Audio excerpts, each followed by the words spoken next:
Hello everyone, welcome to Chhanda's cuisine.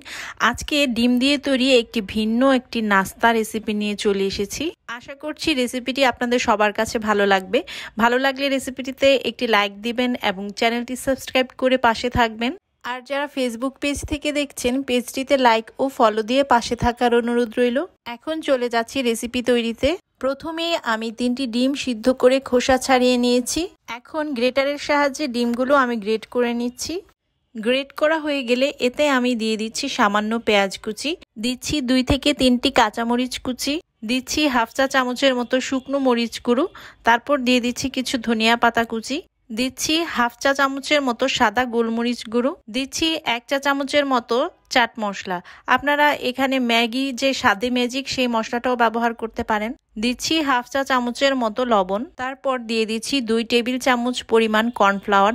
আপনাদের কাছে যদি কর্নফ্লাওয়ার না থাকে আপনারা এখানে ময়দাও ব্যবহার করতে পারেন। তারপর হাতের সাহায্যে সবগুলো উপাদান আমি ভালোভাবে মিক্স করে নিচ্ছি। তারপর আমি ছোট ছোট বলের মতো শেপ দিয়ে নিচ্ছি। এভাবে আমি সম্পূর্ণ মিশ্রণটাকে ছোট ছোট বল আকৃতির শেপ দিয়ে দিব। ব্যাস, গোলাকৃতির শেপ দেওয়া হয়ে গেছে।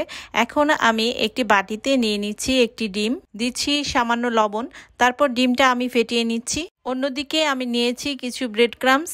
তারপর বলগুলোকে প্রথমে আমি ডিমে ডুবিয়ে নিচ্ছি। তারপর এটাকে কোট করার জন্য আমি ব্রেড ক্রাম্বসে দিয়ে দিচ্ছি। ব্রেড ক্রাম্বসটা ভালোভাবে আমি চেপে চেপে লাগিয়ে দিচ্ছি। এভাবে প্রতিটা বল আমি তৈরি করে নিচ্ছি তেলে ভাজার জন্য। তেলে ভাজার জন্য এখন বলগুলো রেডি। আপনারা কিন্তু এটা ফ্রোজেন করে ডিপ ফ্রিজে সংরক্ষণ করতে পারেন। আর বিশেষ করে যেসব বাচ্চারা ডিম খেতে চায় না তাদেরকে কিন্তু ডিমের এই নাস্তাটা আপনারা বানিয়ে দিতে পারেন। আর বাচ্চাদেরকে টিফিনেও এই নাস্তাটা দিতে পারেন। প্যানে আমি ভাজার জন্য তেল দিয়ে দিয়েছি। তেল গরম হয়ে এলেই আমি এক এক করে বলগুলো দিয়ে দিচ্ছি। তারপর মিডিয়াম টু লো ফ্লেমে আমি বলগুলো ভেজে নিচ্ছি। একটু ঘুরিয়ে ঘুরিয়ে ভেজে নিচ্ছি। আর চুলার আঁচ কিন্তু খুব বেশি বাড়ানো যাবে না, তাহলে কিন্তু এটা পুড়ে যাবে।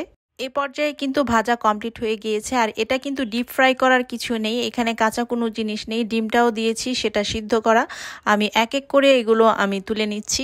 ডিমের এই রেসিপিটি কেমন লাগলো আপনাদের কাছে আমাকে কিন্তু জানাতে ভুলবেন না। কমেন্ট করে আমাকে অবশ্যই জানাবেন। ব্যাস, তৈরি হয়ে গেল ডিমের এই মজার নাস্তা। কাউকে একবার বানিয়ে খাইয়ে দেখবেন, এটা বানানোর রিকোয়েস্ট বারবার আসবে। একটা একটু ভেঙে আমি দেখাচ্ছি ভেতরটা কেমন হয়েছে। দেখুন, ভেতরটা কিন্তু খুব সুন্দর হয়েছে এবং খেতেও খুবই টেস্টি এই নাস্তাটা। সবাই ভালো থাকবেন। আল্লাহ হাফেজ।